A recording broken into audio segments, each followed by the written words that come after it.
Network Entertainment.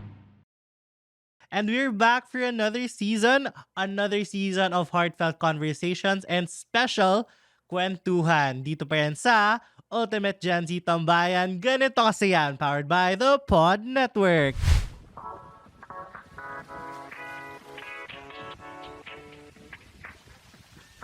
Narito na siya, ang wandering go-getter ng Quezon City, Jacob! I feel the chills! Ganito pala pag PBB, pag in-introduce. Grabe. Love it. Yeah. You have your own moniker. Oo nga. At ang makakasama natin ngayon, is a very iconic woman and someone that I look up to very much. Sino siya? Let us all watch this. Today on Ganito Kasi Yan, we're joined by podcaster, host, and advocate Bianca Gonzalez. For over 20 years, Bianca has been one of the most familiar and trusted voices in Philippine media. From hosting Pinoy Big Brother to creating meaningful conversations through her podcast, Paano Ba To, she's built a career rooted in growth, purpose, and intentionality. In an industry where people come and go, Bianca chose to stay. In this episode, we talk about career longevity, self-doubt, and the pressure to keep up in an ever-changing world, especially for a generation still figuring it out. This is a conversation about staying, evolving, and building a career that lasts. This is Ganito Kasi Yan with Bianca Gonzalez. Hello, Ate Bianca! Hi! It's nice to see you. Nice to be here. Congrats on the success of the pod in the new season. Thank you. And congrats din. You've been doing a lot from PBB Collab 1, Collab 2, and ngayon, grabe yung thriving ng Paano Ba To. Ay, maraming salamat. We are all here to help each other figure out life and figure out things. Thank you, Ate Bianca. And grabe, last year actually nakita ko yung nag-celebrate ka ng iyong 20th anniversary. 20 in the industry. This year's 22 years. So last year was 21 years. Crazy. How Yeah. old are you? I'm 23. So yes, mga 23 I was modeling already, pero TV I started 22 years ago. So 22 baby fetus ka pa lang, naririnig mo siguro yung boses ko sa pag naka-on yung TV ninyo. Pero this was Wise Speak na or PBB na kaagad? My count of 22 years was Wise Speak. So Wise Speak, I count from there kasi it's the most mainstream show that I did. I did host several things before that, like I did a hosting stint on What's Up, What's Up. I don't know if you remember that. That was on Studio 23 long ago. I did a hosting stint on Cinema One. I did MTV na hosting stints din. Pero maliliit. I count from Wise Speak because that's like the major show talaga. Pero yung Cinema One, this was before pa na the show that you're doing now. Yes, iba pa, yes. And back then, when you were starting, nakita mo na ba natatagal ka in the industry? Was it something na, okay, I'm gonna dip my toes and I know I'm gonna last long? Oh gosh, not at all. My original dream was to be a director. So I really wanted to be a screenwriter and director. Gusto ko maging Marilu Diaz-Abaya, ganyan. Ay. Yung mga ginagawa ni Antoinette Hadaone, ni Irene Villamor now. That was really my dream. Kaya what I took up in college was comm, tas puro film. Kasi gusto ko talaga maging filmmaker. And then when I was first year college, I got the chance to model. So I did that on the side. Kasi magandang racket, di ba? Oo, You're in school, kumikita. tapos kumikita ka, di ba? And then in my third year of college, because nga gusto ko maging filmmaker, I applied to ABS-CBN as a brainstormer. So basically, we were a group put together during the era na madaming reality shows. Kasi they wanted, brainstorm more original concepts that we can do para hindi kailangan yung franchise na bilhin from abroad. Like, for example, a Big Brother or a The Voice, diba? So, that's what I was part of. I was supposed to be a writer na. Parang kasi in my head, brainstormer muna ako, tapos trainee writer, tas maybe segment producer, tas maybe segment director, or maybe magpi-PA ako. All these things to get up to director. When I was a trainee writer, yun na, somebody discovered me. Sabi nila parang, di ba ikaw yung nasa cover ng magazine? Ba't ka nag-idiot board dito? Jet Valle, who was then under Tito Boy Abunda. So I'm like, ito talaga yung job na gusto ko, production. Tapos tinanong niya kung gusto ko mag-artista. Wala akong dreams at all. Di ako marunong umarte at wala akong interest. I don't sing, I don't dance, I don't act. So sabi ko, maybe I can try hosting. Kasi at that time, my kuya, siya talaga yung original host in the family. So I'm like, di ba pag younger sibling ka kasi you look up to your older siblings. So I was like, sige baka I can do that. Until I was given the chance to do Rackets, and then I landed Wise Speak. And then from Wise Speak, it was already giving me signs na parang, oh, this is something that I find purposeful. It's something that I enjoy doing. Kasi gusto ko talaga nasa production ako eh. So, it's still part except na on-cam lang ako. But at that point, in my head, okay to, mga 3 years na Racket. And then, magiging director na ako. And then, until more opportunities came, this was the time, so 2004 yung Wise Speak. 2006, I became a celebrity housemate. And then I hosted na after. So after that, parang there were a few seasons of PBB.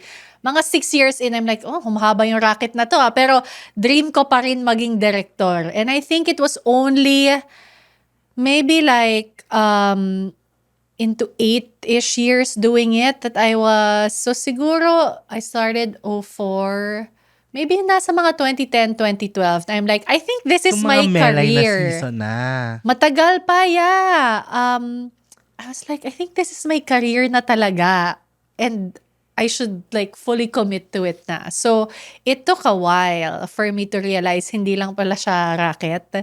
It's something that I could really do for the long haul. It took a long time kasi nag-the bus ka pa, nag-e-live. Yes, I did e-live. I can't believe you know this. You're so young. But the buzz, I did Racket lang. But it was e-live. That was really a show that was You made did for SNN us. also. I did SNN, yes, before e-live. So, puro mga entertainment talk show to for all the young ones who might not know. Yeah. Actually, kaya alam ko kasi yun talaga yung tinututukan ko nung Really? as a kid. Yun ang SNN? That's amazing. Tsaka e-live. Yes. Yun ang foundation or framework ko ng hosting. Are you serious? Wow. Yes. Kaya talaga super fave ko yung reunion episode yun ni Tony Mariel Bianca. Yes, yes. That was, kasi iba yung iconicness nung Tony Mariel Bianca Ako, trio. salamat. It felt like that. I mean, when Tony said that the last time we were all on screen together was 9 years ago, we couldn't believe it. Yung parang... This was Lucky 7. Yes. My yes. So, when she said that, we're like, what? 9 years ago? But what was the most magical was when we all sat down on that table for Tony Talks. And then we recorded also for Paano ba to? It's like the chemistry is instant. Like we knew how to read each other, whose turn it was to talk when like it's so magical. So that's why when people say that to me now, I don't na parang hindi naman. I feel it talaga na, oh wow, it's so different. And I think now that you mentioned SNN and then E-Live, it's really a series of, because we're talking about career, right? It's really a series of things that you cannot plan, but you have to know or figure out for yourself when you'll jump in and say yes and when you will step back. Kasi yung SNN, the only reason I got that was Ate Chris Aquino took a leave. Yung nag-run si Pinoy. Yes. So, the SNN was originally hosted by Tito Boy and Ate Chris. When Ate Chris left, nagpalitan kami. Tony would do some days, Mariel would do some days, I would do some days. Until Tony did full-time The Buzz, Mariel was full-time in the noontime show, and then I got SNN full-time. So, I mean, if Ate Chris didn't leave that spot, I wouldn't get it. Because as an introvert na super private, half of me was saying I don't want to be a housemate on PBB. So if I didn't become a housemate, I would definitely not become a host. And if I didn't become a host of PBB, hindi ma-discover yung trio naman and we wouldn't get E-Live. So you get parang talagang things lead to each other because of a series of decisions that you make. Grabe. And also, was there times na parang you thought or parang you had to think, was this really for me? Yeah. A lot of times, when I started kasi on TV, the expectation was kapag nasa TV ka, nasa teleserye ka din, sasayaw at kakanta ka din sa ASAP, ganyan. And so, syempre, especially after PBB and when I was in the thick of doing PBB, I would constantly be asked, oh, are you willing to audition for this teleserye? Do you want to try out to read for a movie? Ganyan. And the pressure is real, syempre, kasi the endorsements will go more to artists who have a bigger portfolio. And I was like, hindi ko talaga mahanap sa sarili ko to act. Like, I can't. To this day, I'd rather be the one interviewing yung star ng pelikula kaysa ako yung nasa pelikula. So it came to a point na, yes, it was clear to me na, okay, hindi ako arte. Pero ano ba Ay, yung hindi kaya pa mong na- gawin, Bianca? I had to ask myself talaga, like, are you just gonna really host? So that's when I looked for other things. Saan ba ako magaling? Ano ba yung gusto ko gawin? But I want to grow. Kasi if I'm just in this one hosting job, is this all I'm gonna do? Yeah, that's a great gig. But like, I'm looking for growth.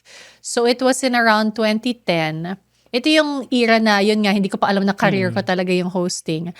I like writing. So nung era nung nung uso pa ang blogging as a journal and not as a monetized thing, I developed the love for writing. So that's when I became a columnist for the Philippine Star.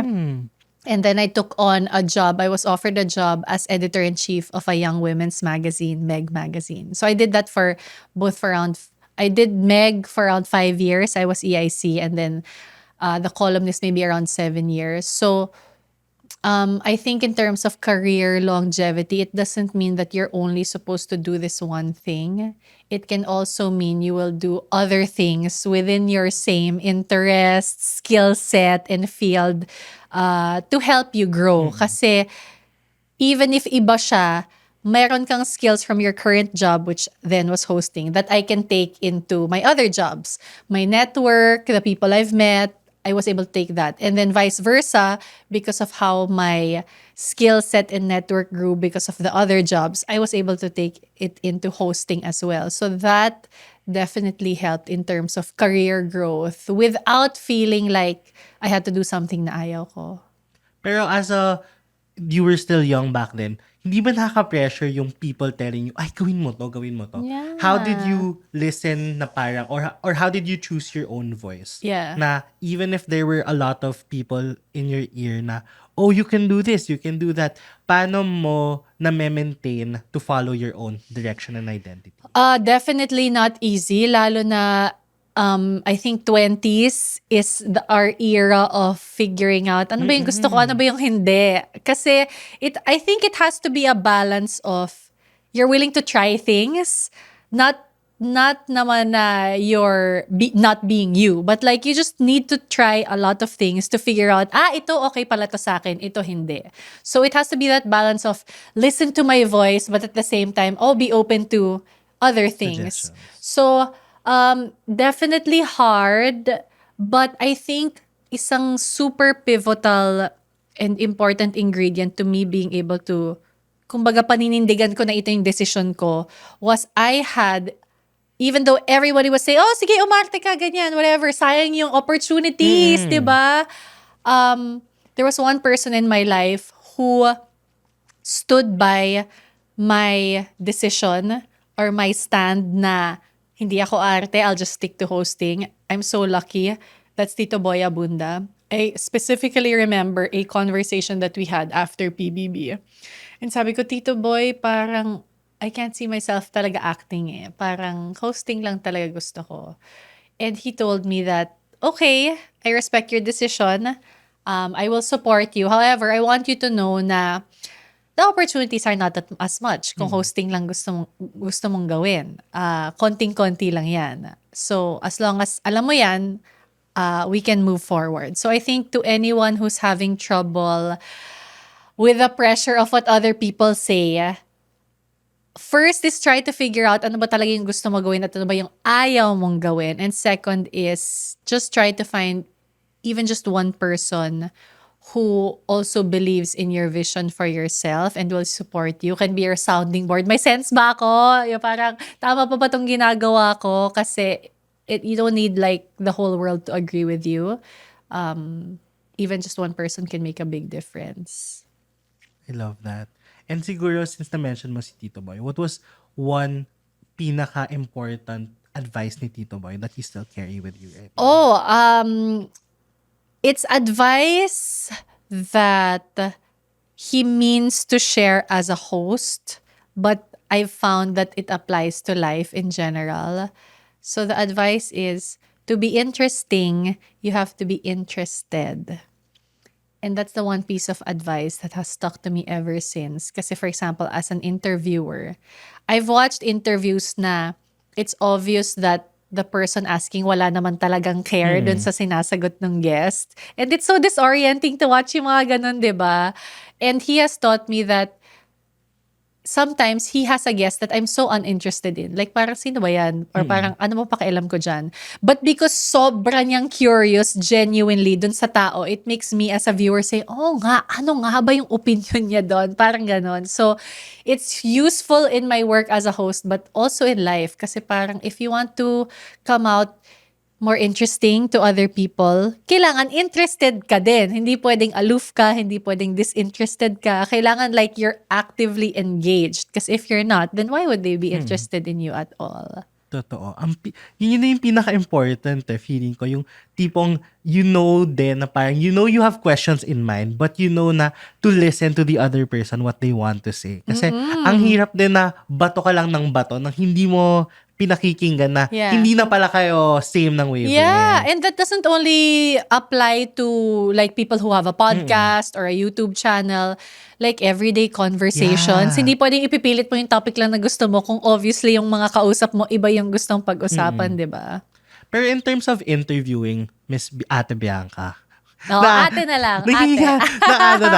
Oo. Ate Bianca, how do you handle yung mga ganon? Yung parang, especially you do a lot. You do interviews for yung show with the TFC. Yes. You Cinema One. You still do Yes, Cinema and then One. Paano ba And to? Paano I ba to? know. And you also interview for PBB sa mga evictees. How do you keep up with everything, every detail? Like parang the different people that you meet and every single day. It's very hard. Honestly, one thing that I struggled more before, but I think I'm figuring it out now, is like, okay, so I'm interviewing, to your point, yung TFC. I'm interviewing for Cinema One. I'm interviewing for my podcast. Like, how do I make that all different? Kasi the people watching can't see the same thing. And so, yun yung challenge talaga. But I think that being very clear kung ano yung purpose, DNA, goal ng bawat show has helped a lot. So TFC is more for the global Pinoy. Ang kausap namin mga Pinoys who live abroad, who are homesick, who want just to feel closer to Filipino culture. So clear na whenever I have a conversation, yun yung iniisip kong nakikinig sa amin. No? Cinema One, on the other hand, mas filmography. So, clear ako na I will stick to, hindi to tungkol sa chismis, hindi to tungkol sa mga nangyari sa buhay nila. It's about their craft. And in Paano ba to, it's very, very clear to me that it's really about sharing life lessons, advice to those who might need it. So, in that way, parang nadi-differentiate ko siya. And I think what has kept me going is that I'm such a genuinely curious person. And so I really bank on that na parang I just wanna keep on knowing more. So very helpful tool yon as someone who interviews for a living. I love that. And parang it's very helpful then to think about that. And siguro at B, since na-mention mo rin na you're doing a lot and you're also a mother, you also travel every single day. Oo. Paano mo nagagawa lahat yon? Oh my gosh, it takes a village, it takes a support system. So I'm very lucky na I have a very hands-on husband. Whenever I can't pick up the kids from work, from school, dahil nasa work ako, siya ang sumusundo. Vice versa, if he's at work, I will pick them up from school. That's why I said we have a time that I need to end. It's because I'm picking up the kids from school. We're lucky to have ates at home who take care of the kids, who help me make sure na lahat ng kailangan nila dalhin to school nandun in the morning. I think that time management is one of my strong suits, and not just time management, pero energy management. This is advice that I love giving to the younger generation.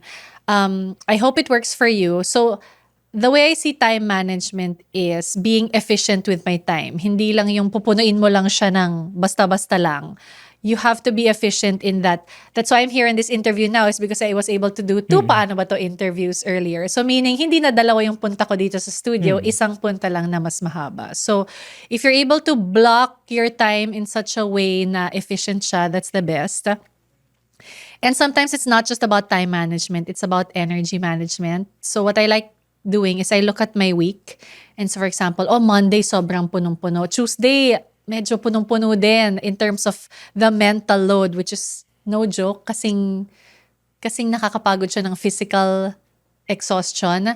So you have to block your energy also in a way na, okay, Wednesday, I'll take it easy on myself. I won't pressure myself so much on deadlines on this day. Para Thursday, I'm recharged, ganyan. So, both time and energy management is very important. Hindi pwedeng everyday parang go ka ng go. Kasi yung one day your body's gonna be the one who say, pahinga ka na. And that's the worst. Oo. Kaya nga minsan napapaisip ako, paano ginagawa yun ni Ate Bianca? Na parang, you do PBB every day. And you do have other shows also, yung TFC, yung sa Yeah. Paano ba to, and yung Cinema One. Paano siya before when you were still single? How different was how do you gosh. handle time? So different. My gosh. It's a meme nga now na parang when there are parents of newborns, they would Nagbabago say, ang they would say like, what was I busy with? What was I tired about when I was single? But when we are single, di ba parang feeling na, I'm so busy, parang dami kong ginagawa, which is also absolutely true and valid. The biggest difference is, I guess when you're single, that's the best time to really hustle, but still rest within the hustle. So important. Kasi nga, your only responsibility is yourself.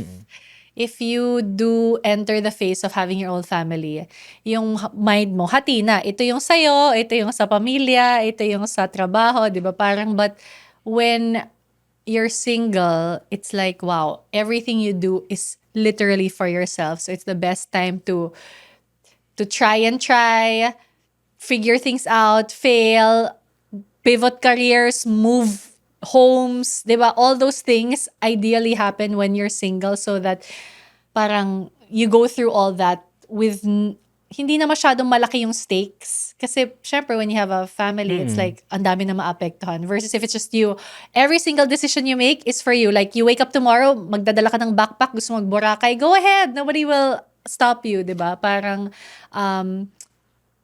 it's some of the best years but also some of the hardest years. Yung era na to. So enjoy it.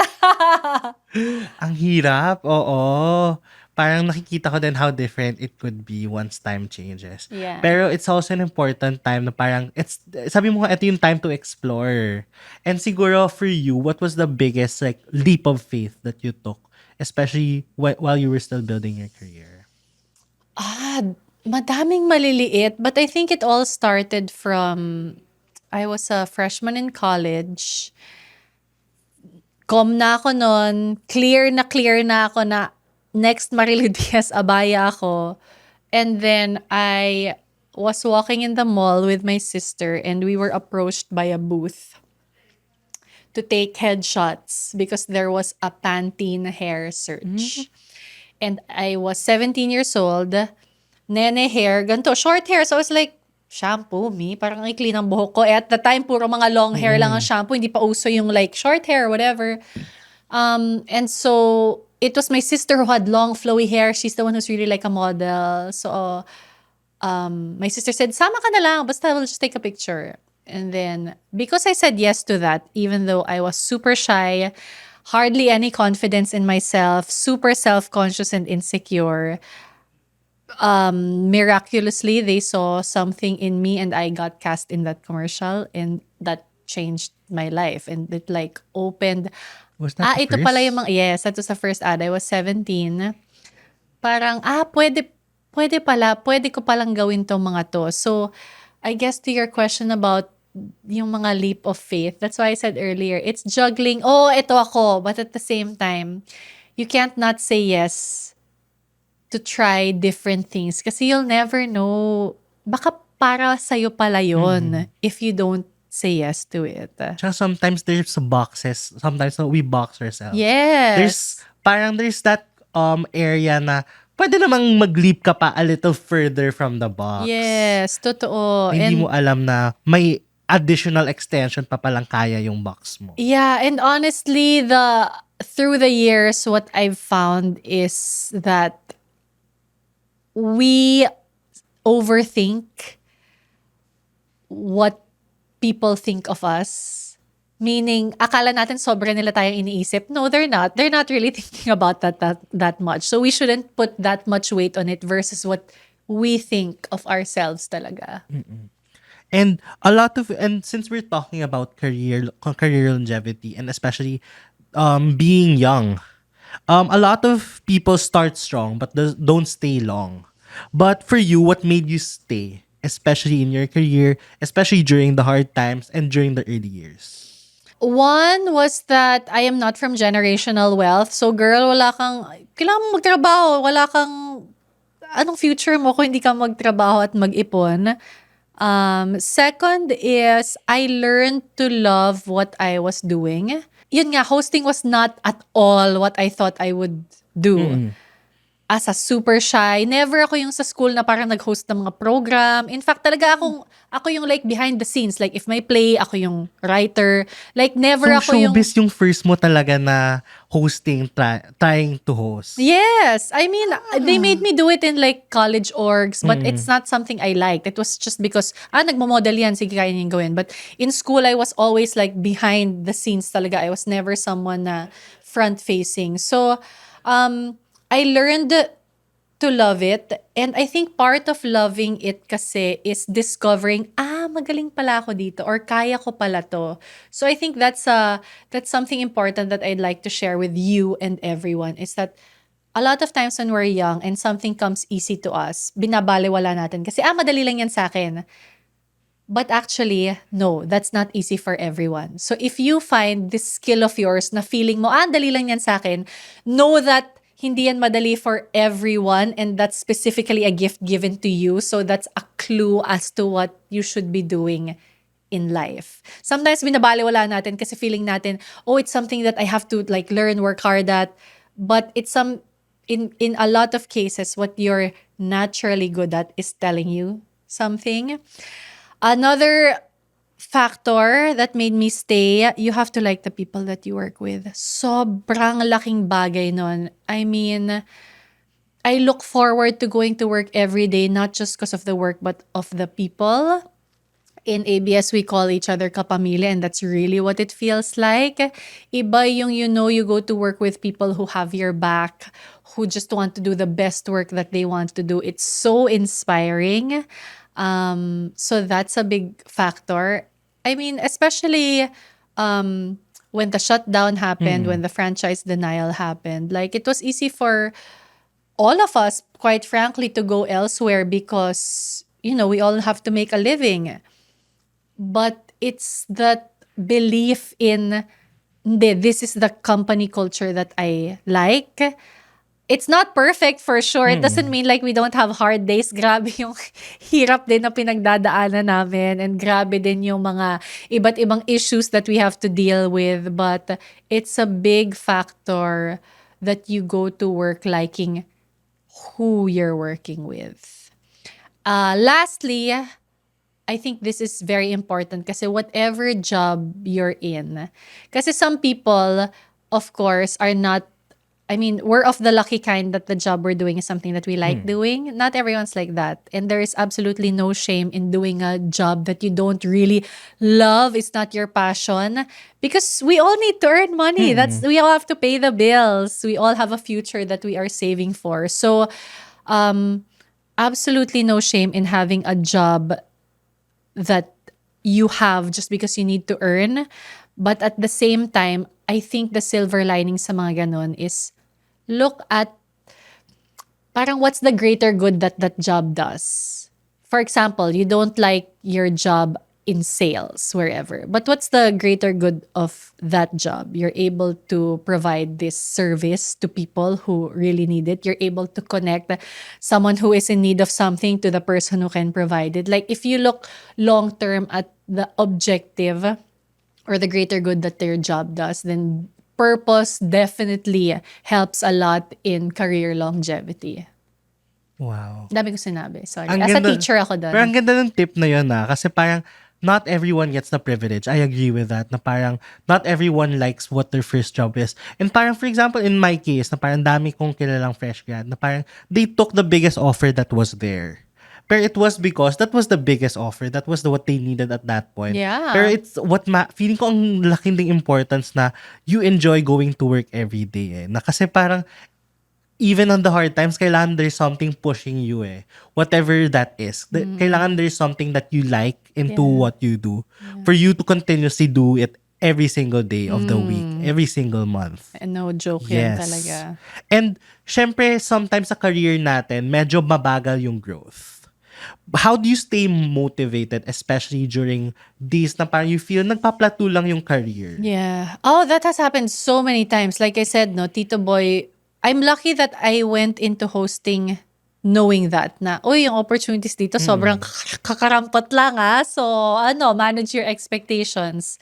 So that helped a lot. And the story of how Paano Ba To actually started is related to that. So, I wrote the book Paano Ba To in 2014. And then around the time 2017, that was one of the several times that I felt a career plateau. Yung parang, may nangyayari pa ba? Parang ito na ba yun? Parang, I wish I could have more opportunities. I wish I could audition for other things if they would let me. Pero the opportunities weren't coming. Ito na ba yun? So, that's when I realized, if the opportunities are not given to you, you have to create the opportunity for yourself. And so that was when I said, okay, I'll start a YouTube channel and create my own platform. What am I gonna do? I'm not the type to do vlogs of my day or house tours or pranks and challenges. Hindi talaga ako yon. And then I realized, my book, Paano Ba To? Why not turn that into conversations on YouTube? So, Paano Ba To, the YouTube channel, eventually the podcast, came from that feeling of parang being in a plateau, being stuck, being like, is this all I can give? You have to be proactive and create an opportunity for yourself, which honestly is so much easier today in 2026 compared to a decade ago. Just try something and it will, if that thing that you try doesn't work out, it for sure will unlock at least another opportunity or road that you might have not seen if you didn't even try. Ang ganda nun. Kasi parang, if hindi ikaw yung binibigyan ng opportunity, ikaw gumawa ng opportunity You for have yourself. to talaga, lalo na now. I mean, Ang daming ways. ang daming ways talaga, and it has become much cheaper to do it. Diba? Parang with a phone, with an internet connection, you can already make something. Dati kasi parang limited lang yung binibigyan ng opportunities na makita sa TV, Yes. makita sa magazines. Yes. Pero ngayon kasi, kahit sino may cellphone Yes. Kahit sino pwede mo nang makita sa TikTok ngayon. Yeah. Madali nang mag-viral. Oo. Pero speaking of viral, speaking of longevity, syempre sa showbiz, hindi din maiwasan na people come and go. Yung fame or parang yung opportunities is not forever. How did you navigate that? Or parang how did you work on that longevity career? Especially na minsan may mga tao na after 5 years nawawala na yung career, nawawala na sa industry. Yeah. I mean, it's a lot of luck. It's not just hard work. I think napakalaking bagay nung coming into it and not expecting it to be my actual career. So parang I treated every year getting to do it as a bonus. Until, yun nga, 10 years in, I was like, oh my God, this is my career na 10 years ko na tong ginagawa. I am a very hard worker.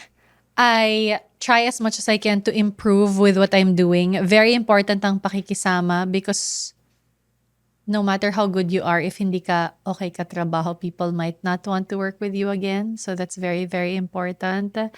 You also have to adapt with the times. That's also very important. Like, I'm now 42 and I am learning so much from the Gen Z culture and things that I can do to be more in tune with what people are talking about. Kasi hindi naman sa makikisabay ka, but you just have to know. You can't like be out of the loop. It's such a conscious effort. I think longevity is not something that happens. It's something that you really have to work on. How I would describe it is parang nagtatanim ako ng seeds for the longest time. Tatanim ako ng seeds and then ngayon ko siya nakikitang nagbubunga kasi it doesn't feel like 22 years. It just feels like I kept my head down, I kept doing the work, and then pag tingin ko sa taas, 22 years na pala. And you're right, parang I have a lot of workmates na chose to live more quiet lives, chose to pivot, chose to do whichever other thing. And that's absolutely honorable. And I mean, I have nothing but respect kasi we all are meant to be in different places, right? But I just feel so lucky na yung trabahong sobra kong mahal is still showing me that love back. And everyone still shows a lot of love then for you, not just the work. Grabe naman, salamat. Pero after, siguro this is my last question before we move forward. After more than 20 years, why do you still choose to stay? And finally, what is your definition of a long, meaningful career?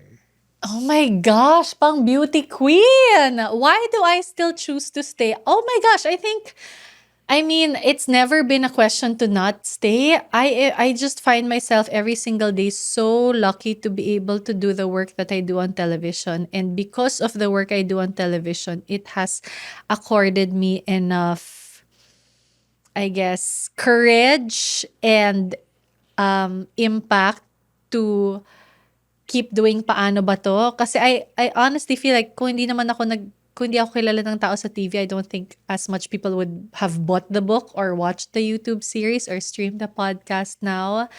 My being able to earn from my job allows me to do my advocacies for She Talks Asia, for UN Women. Yung parang it all plays into each other. It's not a singular thing. I think that's another important lesson. Ang career natin, hindi siya singular thing. It's several things that we do in life that we shift in and out of kasi it all feeds into each other. It all helps and supports each other. And that's what creates the longevity.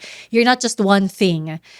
No one is just one thing. Don't ever let anyone tell you na, no, ito lang ako. We're all doing many different things and that all helps each other for the longevity that you're talking about. Thank you for that, Ate B. Kaya ngayon, mapupunta na tayo sa letters from our listeners. Love it! Marami silang mga tanong related to work, career, and people that you work with. Okay. I'm a fresh grad that just started working.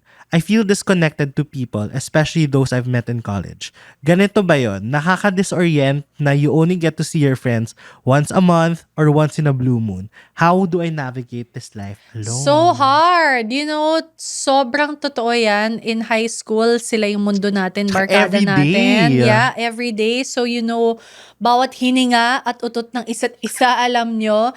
And then you move to college and you're like, oh my gosh, ang laki ng mundo.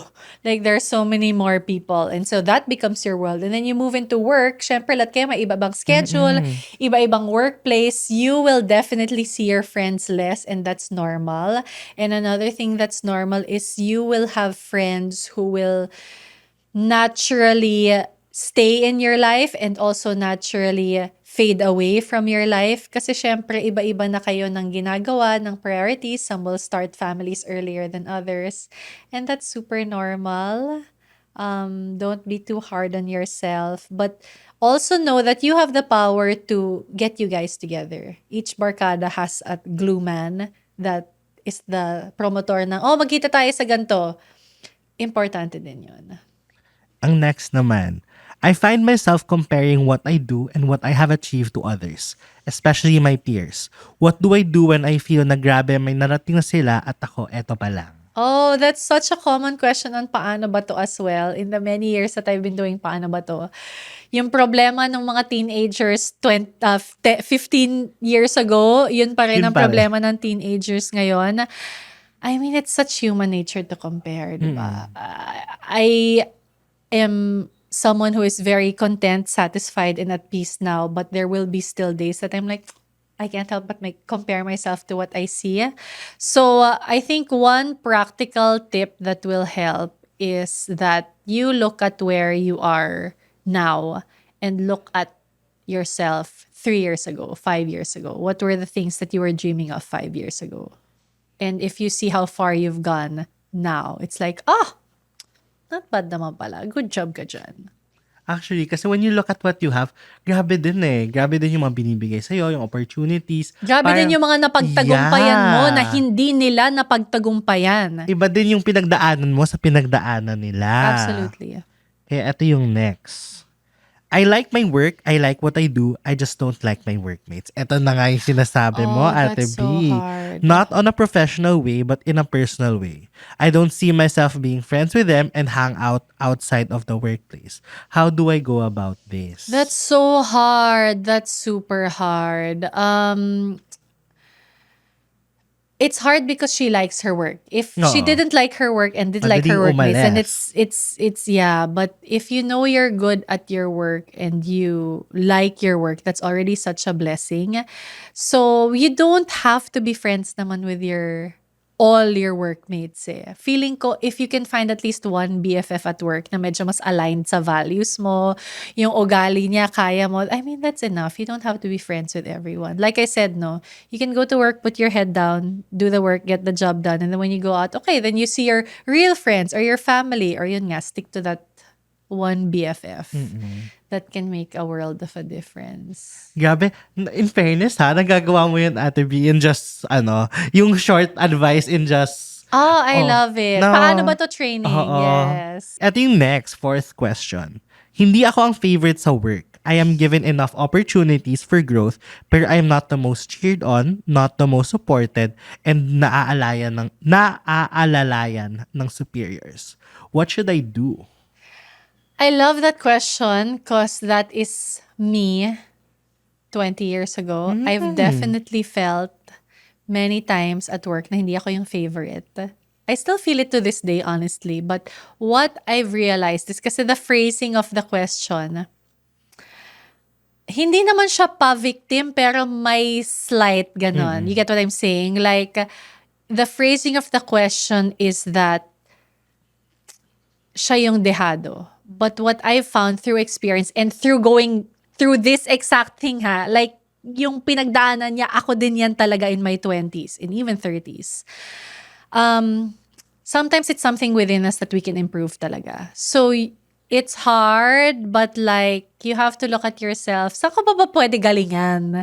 Ano ba pwede ko i-improve? Baka naman I have a wall and I'm not opening up, kaya hindi din sila warm sa akin.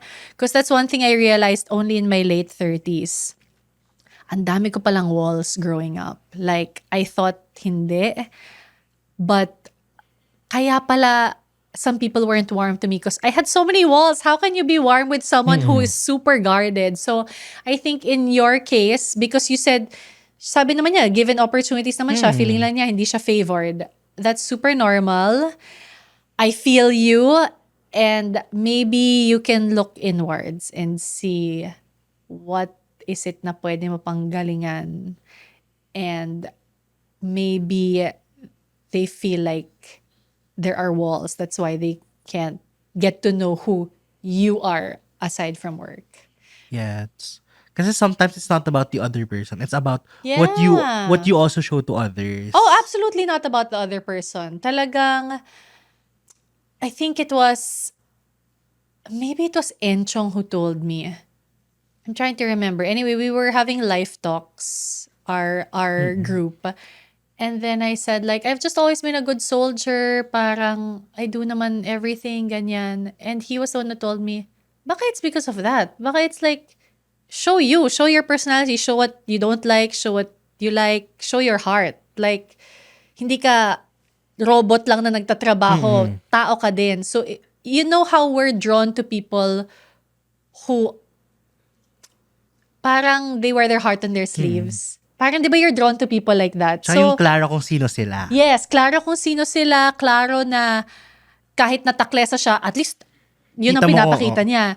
So I was like, oh, maybe nga I should open up some more. Baka nga I was not opening up, kaya they couldn't also get to me. Parang ganon. Yes. And ito yung pinaka-last. I have a problem. I have this workmate that always wants and aims to one-up me. May ganito ako, she wants to have also, and nile-level up niya pa. I'll try this endeavor, siya rin. How do I handle people seeing me as competition? Ang hirap. Totoo. That's a yucky place to be in, honestly. I've also been there. But I think a shift in perspective will help. That's a her or him problem, not a you problem. So, paano ka hindi mababother ng mga taong, ay, may ganyan din ako. Ay, marunong din ako niyan.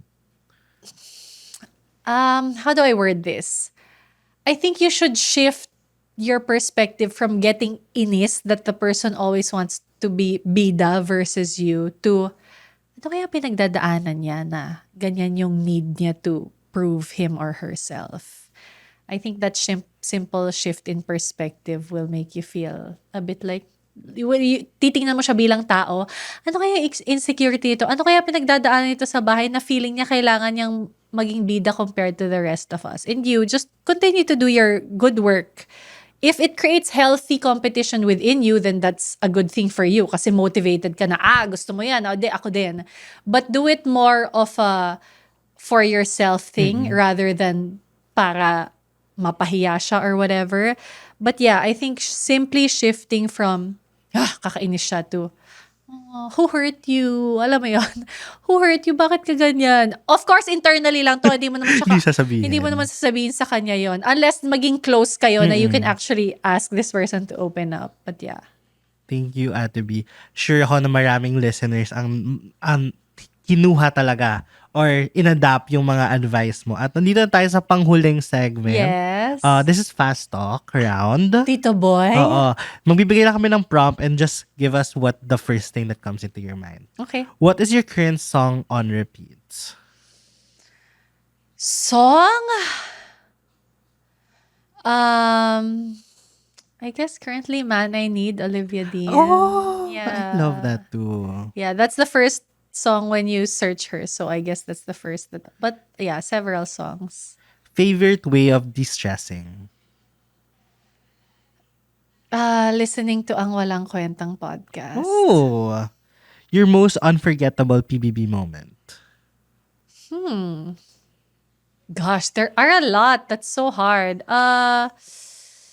Top of mind, PBB Gen 11, Oh, Big Night.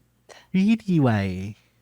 What's with yung Big Night? A lot of people, especially the newer viewers of PBB, don't realize that PBB Gen 11 is only the first full season where I became the main host na.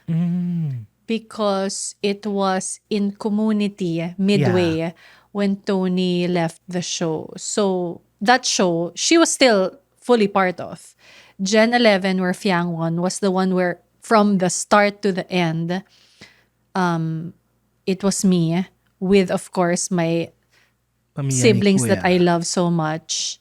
But that was memorable because nga, oh my gosh, it was like, it's the defining, oh my gosh, I did it. Parang we did it. It's definitely a collective effort, but it's something na kaya ko pala. Nairaos ko. nakagraduate ako. Parang feeling ko yun yung graduation day ko. Parang ganon.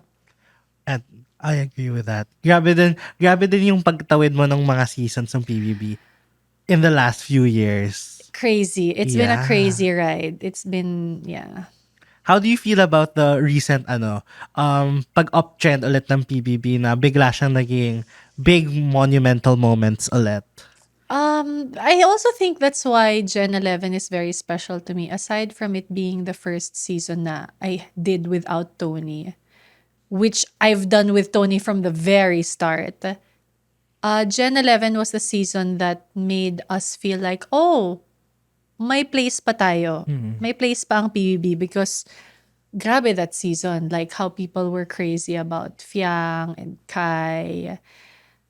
The issue of the rap battle with Jazz. Like people were really talking about PBB then. And we had no franchise, but it was all over TikTok. Alam mo yon, Yeah. parang to this day, it's the highest concurrent views of ABS at 2.2 million.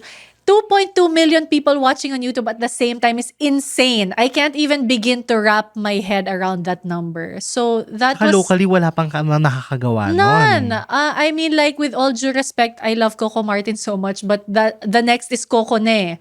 Nobody thought that Provinciano could be beaten, but then PBB came 2.2. Like, how can 2.2 people be on their phones or tablets or TVs watching at the same time? So that's when we also felt like, oh, PBB's it's not yet over for us. Like, people are still interested. And then, shortly after, Collab 1 happened, which is also another beast of its own. So that was, yeah, I mean, it's a special time for us because we're welcoming new audiences who hadn't watched before, but at the same time, thankfully, the OG audiences are still there. Next naman, most unforgettable interview you've done. So many. Alam mo, if I could go back in time, I would keep a notebook where I would have everyone sign. Because, like, sometimes when I look back, what? Na-interview ko sila? Parang I can't believe. Ang dami masyado. It's too hard to choose. I'm sorry. Like, I can't, parang it's like choosing a favorite child. Too hard. Too hard to choose. Siguro na lang pag na-interview ko na si Michelle Obama, yun na yung magiging favorite ko of all time. Actually, gets din kita. Kasi parang when people ask me, ano yung favorite mo na GKY? Parang, hindi ko kayang You pumili. can't. It's so difficult. It's so Actually. difficult. Yeah. Is there anyone that you still dream to be a PBB housemate? A housemate?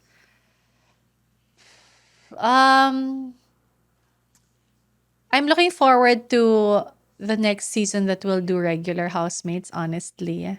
Because I think iba yung magic of plucking someone from anonymity and them being like known worldwide and loved worldwide. So, if anything, I'm looking for hopefully a life we can change just like we changed Kim Chu's life, Joshua Garcia's life. Kasi ang dami pa nila, I'm sure, somewhere out there. Would you ever do PBB again? As a housemate? 5 years ago, 10 years ago, I'd probably say no. But at this point in my life, I would be game, honestly. Really? You'd still be down for a full season? I mean, like, everyone has been clamoring for All Stars. Yeah. I would miss my kid. That would just be the biggest problem. Like, I don't want to be away from my kids that long. However, I don't mind being a housemate at all again. Honestly, if I had been asked 3, 5, 10 years ago, super no, I'm done with it. But now, parang super game. It's so fun kaya to be a housemate. But at the same time, sorry, when All Stars happen, of course, I would love to host that season. It can't not be me. 15 years from now, your daughters would want to join PBB. Would you Oh allow? my God, no. I'm sorry. So, They ikaw say- lang. No, they say na parang, no, you can't stop your child because you weren't stout. But I'm like, sorry. Oh gosh, no. I would be horrified. As someone who protects their privacy as much, I would be so horrified. Ito last question. If you were to give advice to your 20-year-old self, what would it be? My 20-year-old self, you have no idea what's in store for you. So don't mind the things that you lose. Be open to the things that you'll gain. Keep working hard and enjoy the ride. Thank you so much, Ate B. Thank you. Thank you for a very, very great conversation. And siguro, eto na yung time, where can they watch you more? How can they follow you? And I guess they know already, but Ha, this grabe is your naman. time already to, No, I anong super socials mo? appreciate you inviting me. Maraming salamat. It is- Kasi syempre, like, a lot of the content that I create, especially on Paano Ba To, is also for the Gen Zs. Kasi, like I said, we're all just figuring out life. So, hello, everyone. Thank you so much for joining us. My name is Bianca Gonzalez. I'm Ate Bianca to your generation. I am Super Bianca on all social media platforms, and I do Paano Ba To the podcast that's on Spotify and YouTube. Thank you so much, Ate. Thank And you. actually, gusto ko lang din sabihin, actually when someone asked me, ano yung career trajectory ko, ang lagi kong sagot, yung tipong Bianca Gonzalez. Grabe. I love it. Kayang-kaya mo yan, and you can do even more, honestly. If I could do just half, I'd be so amazed na talaga. And talaga sabi ko, kaya if I had an episode on career longevity, it would always be you talaga. Thank Because you very talagang grabe yung much. how I admire your career, your path, and the steps that you took. Super, I'm such a fan.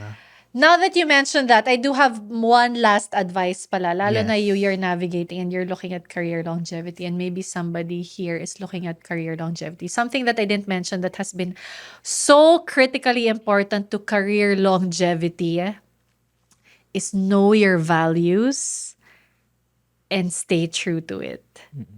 Anything that you feel hindi mo kayang sikmurain kasi hindi siya aligned sa values mo, wag mong gawin. And it may be like, oh, shucks, sayang yung opportunity. No. There's something that's more aligned for you that will come. So, wag ka mang hinayang dito sa ano. You'll never go wrong when you stay true to your values.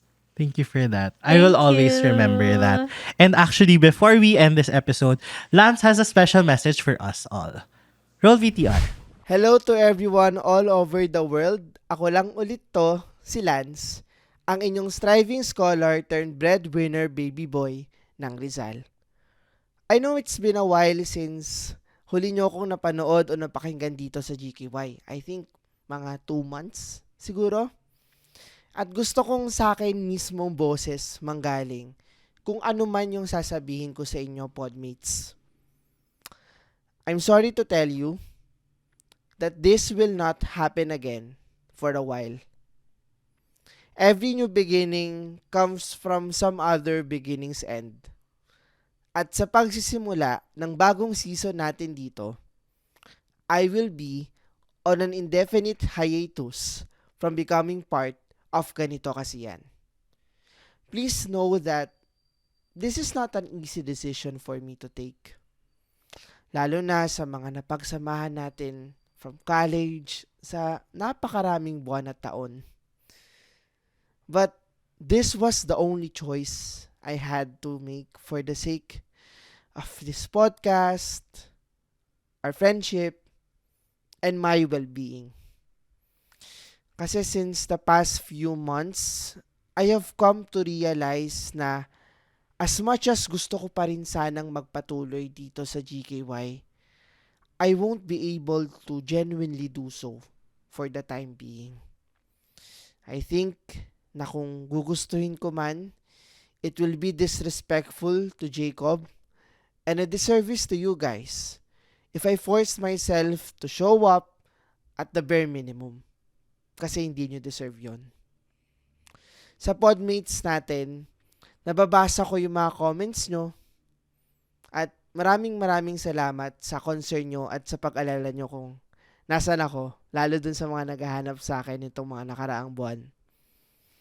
Sorry kasi baka na-disappoint ko kayo at ganito yung kahihinatnan ng GKY sa pagsisimula ng bagong season. Pero unlike your speculations, I would like to say that this is not a simple case of drifting apart after college or yung away di umano na mapapatch up tapos sasabihin na lang namin okay, naging okay na kami ngayon. I think that this is a long process of healing, growth, and rediscovering ourselves while being apart. Still, please, sana suportahan nyo pa rin ang GKY. Kasi alam ko yung binuhos ni Jacob na effort, plano, puso at lahat para dito sa bagong season na to at sa kung ano pang ma-offer ng podcast in the near future. At di nyo man ako makakasama ngayon dito sa GKY. I hope that they will come again na makakabalik tayo sa kwentuhan, kulitan, tawanan, at bardagulan na nakasanayan natin dito. Pero ngayon, podmates, dito muna ako at hanggang sa muli. Maraming salamat at stream nyo lang lagi ang GKY on all platforms. And ayun na nga, if nagustuhan nyo itong episode na to, please follow us on Spotify, hit the notification bell because we release a lot of special conversations coming up this season. And if you enjoyed this episode, hit the notification bell, follow us on IG, it's GKY Pod, and I'm the Charles Jacob on all social media platforms. And a lot more is in store here at GKY Specials. The opinions of podcast creators, hosts, and guests are not necessarily reflective of the official stance of the Pod Network Entertainment, its hosts, or other network programs. The content created by the people behind the podcast is personal and not meant to harm any religion, ethnicity, group, organization, company, or individual.